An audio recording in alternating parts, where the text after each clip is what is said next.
What's a non-sexual thing that you find super hot?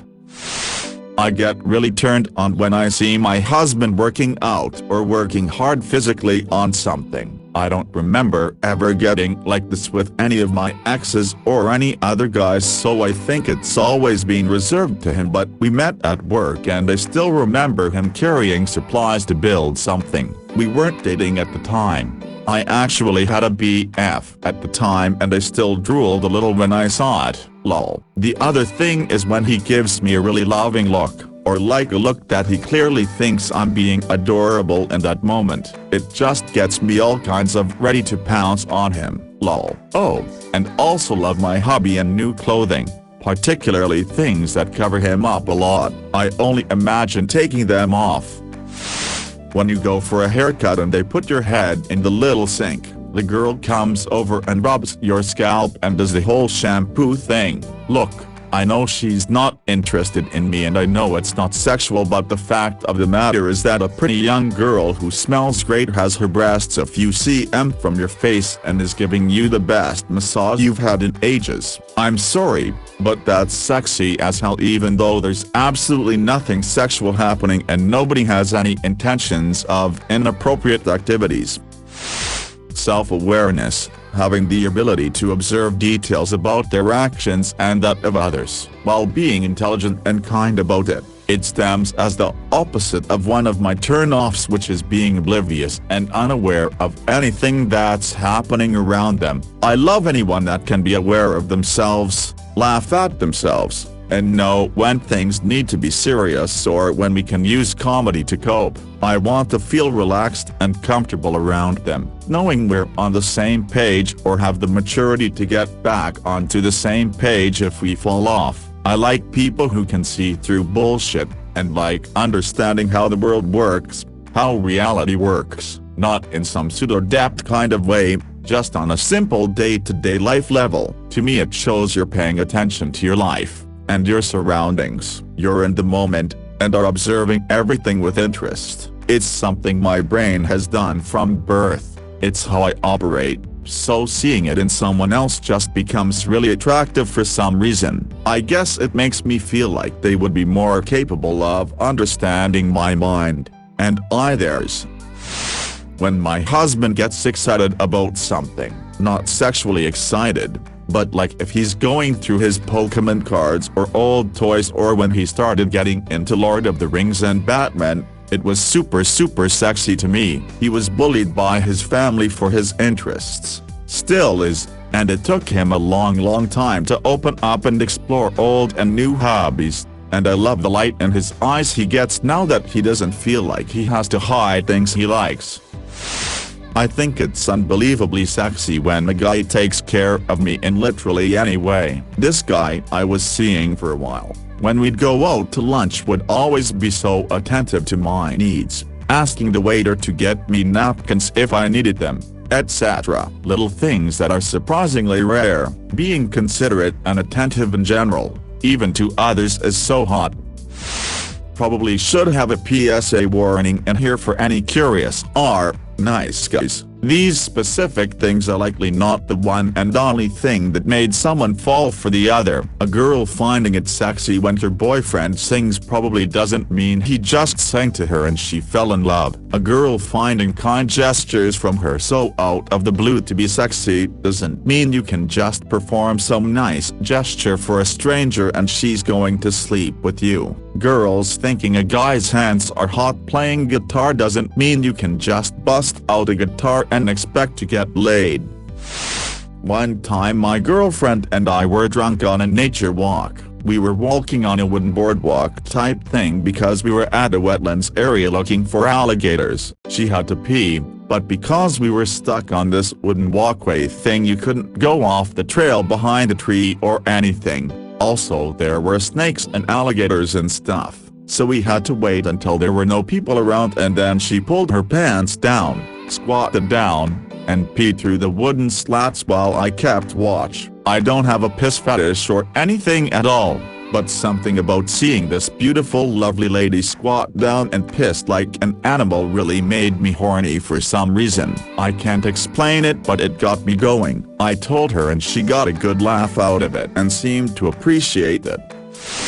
You know when you leave a party with your soul? Like that moment after everyone has been drunk and loud for a while, and you didn't really want to be there in the first place, but going out with your soul's friends is what you do, and it's been hours of pretending to be super into it, and you've been having fun, but it's also exhausting. That moment where the two of you just get to leave together and breathe a sigh of relief and fall back into being entirely yourselves and just relax. That moment is super hot for me. I wonder if there's a word for it.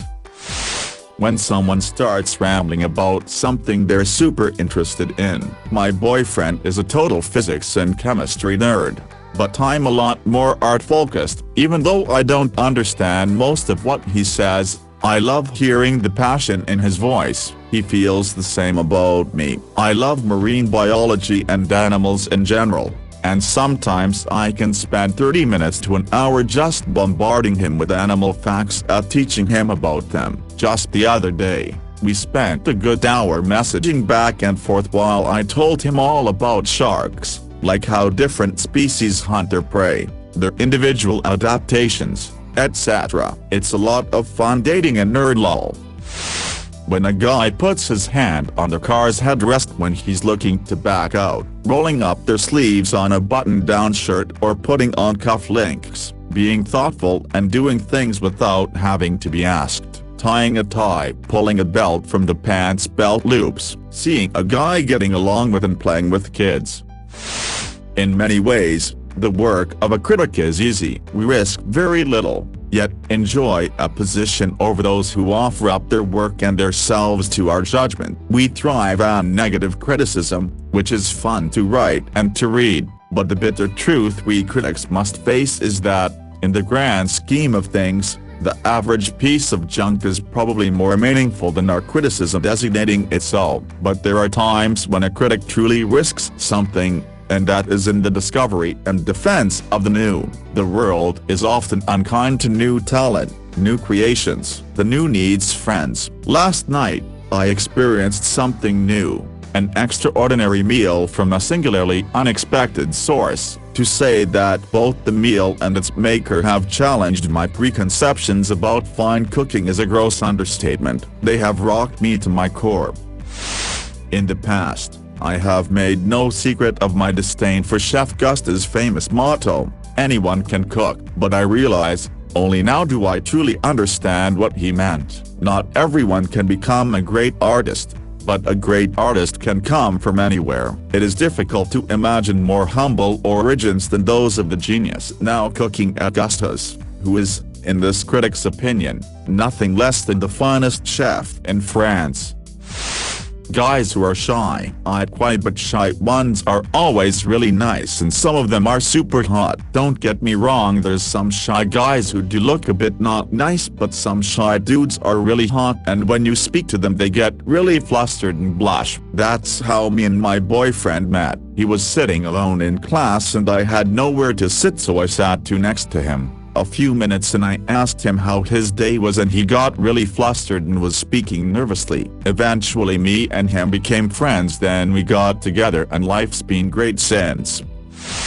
Instant attractions is the best dates I've been on. I was kind of in a fuck it what's the worst that can happen moods and asked people out who didn't strike me as my type. One face expressions and conversation literally doubled their attractiveness. Another was robotic as hell in messaging but in person was a completely different person, albeit so unfunny it became funny. To me, too many people think a date should hit every box straight away or it's no second date. Unless it's a obvious no, give a few dates a go and see how things evolve.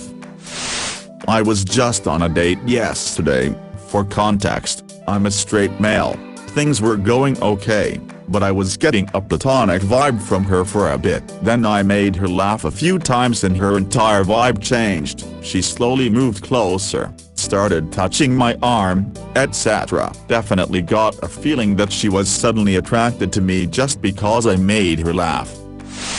You like Huey Lewis and the News? Their early work was a little too new wave for my taste, but when Sports came out in '83, I think they really came into their own, commercially and artistically. The whole album has a clear, crisp sound, and a new sheen of consummate professionalism that really gives the songs a big boost. He's been compared to Elvis Costello, but I think Huey has a far more bitter, cynical sense of humor. In '87, Huey released this, for their most accomplished album. I think their undisputed masterpiece is Hip to Be Square, a song so catchy, most people probably don't listen to the lyrics, but they should, because it's not just about the pleasures of conformity and the importance of trends, it's also a personal statement about the band itself. I'm the same way with my husband's cologne. It's something by Gucci, so not necessarily a rare scent, but it smells so good on him. Sometimes if I'm in a bad place mentally, like after my mother died, he'll spray it on a fuzzy blanket and wrap me up in it. If I could bottle heaven, I'm sure it would smell like him wearing this cologne. My husband usually wears a specific deodorant. One day, he put on a different one he had never wore around me before. My brain went through a bunch of different emotions when I noticed because he smelled just like my late father. What a weird experience. He obviously never wore this again but let me have it to smell occasionally when I miss my dad. Reminds me of something that happened with my friend. He used to like the smell of the specific perfume. I think it was a Chanel, a lot. So he got it for his wife to wear and it really did the trick for him. Apparently the wife didn't think too much of it, and lent it to her mother for a bit because she liked it too. My friend had the worst and most awkward boner of his life when he went in to hug his mother-in-law at an event and smelled the horny perfume that he'd gotten specifically for his wife. If your partner gets you a perfume, for the love of God never let anyone else borrow it. Even if they ask what perfume you're wearing, don't tell them because you don't want your partner to have that experience. Smells are a big thing for me, not in a sexual way either. They can put me in a very good place or a very bad place. For instance, in Iraq, especially where I was at, they burned trash all the damn time and I had quite a few bad experiences over there. Anytime I smell burning trash, live in an area with a lot of homelessness, I am transported to that place and time. Same with the smell of sand, dirt in the wind, feel and taste of its grit in my mouth. Just not good and could potentially lead to other bullshit. My wife wears certain perfumes, body sprays that make me feel safe and warm. She had this one sweater that had a very unique feel to it, ultra soft. She loved it. She cut it up for me into little squares and sparks her perfumes, body sprays on them and gives them to me whenever I am going somewhere with or without her. The feel of the fabric and its smell can pull me right out of whatever I am experiencing, most of the time anyway. My oldest daughter has similar body sprays and perfumes. Anytime I smell hers, I feel safe once again. She would always spray herself down with it in my car before going into school and before I would take her shopping, always just before we get out. I never never made it her responsibility to recognize whenever I am having an episode, but she picked up on it. Whenever she does see something is off, she will randomly spray the room I am in. It just makes me feel safe. Funnily enough, I guess she has latched onto the same sort of feeling. She mimics a lot of the things I do because she enjoys the smells. We go and scents shopping together lol. A specific perfume that my soul wears. I just don't understand why but it really hits me differently. And I've told her as much so she went and limited her usage of it. We'll put it on only during special occasions like a date or if she's planning to drag me to the bed hopefully now because Whenever she has it on, I swear I've never wanted to have her sit on my face more than at that moment. I'm very sensitive to it and can pick it up if she's applied even a small amount to her wrists, so she'll just leave me to react to it when she walks by, knowing full well what she is doing. Edit, It's Very Sexy by Victoria's Secret. The last time she tried to purchase a bottle, she told me they changed it to a lotion, so I'm not sure it's still available as a perfume. Regardless, it still has the desired effect on me all the same. This is of course a very me thing, so YMMV. There are certain gestures and other things that people do with their hands that is, for some odd reason, really attractive to me, like a relaxed hand position where the fingers are all slightly offset in a way that's just so, or the way someone holds their cigarette, the way they button their shirt, or just cufflinks, the way someone might put just a touch of flair in the movement of their hands and fingers while doing a task that they're an expert at, like when a pianist is really going wild or a craftsman expertly handles the tools of their trade. As an amateur cartoonist who has kind of a thing for hands, you'd think I'd thoroughly enjoy drawing them, but I don't have to write the rest of my rant, because every single fellow artist who reads this is already finishing this rant in their heads. Yo, I had one of those moments. A very cute girl asked me about my tattoo. I have an ink on my forearm and she had one on the back of her neck. She was touching my arm and tracing the ink and talking about how much she liked the symbol. At the time I was like, this girl really likes sanks. That's cool. Then years later I was sitting down drinking coffee and I reached for my cup and saw my tattoo, and bam! Out of nowhere it hit me that maybe she wasn't just interested in my tattoo. I had a moment, then continued drinking my coffee. I did a how-to project in high school once, and mine was how to read guitar tablature. I brought in a guitar and demonstrated a few things, and after played a short song to tie it all together. Afterwards, one of the girls in my class was enraptured by my hands and told me she enjoyed watching them. I did not do the math on that one. I learned quite recently that women find hands hot. Suddenly so many episodes of women measuring their hands against mine when I was a teen, early 20s makes sense, and all those wasted opportunities have passed me by. But here I am now in my 30s flexing my hands around like they're nice cleavage or something. It seems to be the more vascular, the better. I mean, whatever floats your boat, ladies. Edit, maybe I should start an OnlyHands.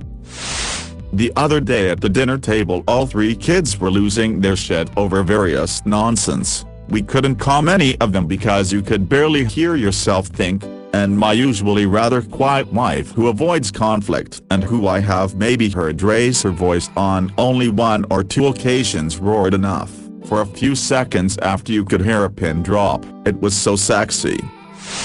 Trying to communicate with me. To preface this, I won't be the guy who falls for a bartender while on vacation. I know they flirt with patrons to get better tips, but I think I understand it a bit better now. I spent a week in Mexico and went to one bar regularly with a cute bartender who didn't speak a lick of English, about as much Spanish as I speak. When she wasn't helping customers, she always came back to talk to me, and I don't think I've ever had someone make such an effort to just talk to me in my entire life. Talking in broken sentences, showing off pictures on our phones, grabbing the odd word off Google Translate. I could tell you half this girl's life and neither of us can string together 5 words in a grammatically correct sentence in the other's language. It made me feel so worth someone's time. If someone at home made that much effort, I'd probably fall head over heels for them. Edit, a slight edit, because in my mind the first part of my statement kind of said I know she wasn't into me, and I'm not sitting here pining over her, but the number of comments I'm getting where people feel the need to tell me she wasn't into me suggests I worded that poorly. So, here goes. She wasn't into me. She had a boyfriend. She was being nice to someone who was being nice back, and taking an interest in someone taking an interest back. Was she trying to take advantage of a tourist for money? Could have been. Then again, she turned down tips multiple times. At the end of the day, though I still found the sheer amount of effort she put into communicating with me hot in a non-sexual way, and thus it is my answer to the question. And to clarify my statement at the end, if I thought someone was into me, and they were expending as much time and energy just to talk to and spend time with me, I would pretty definitely be into them. A really genuine smile and interest in a conversation, even if the conversation doesn't even include me. I get really turned on when I see a guy genuinely interested in the person he is talking to. I don't know why. I guess I like respectful, kind people.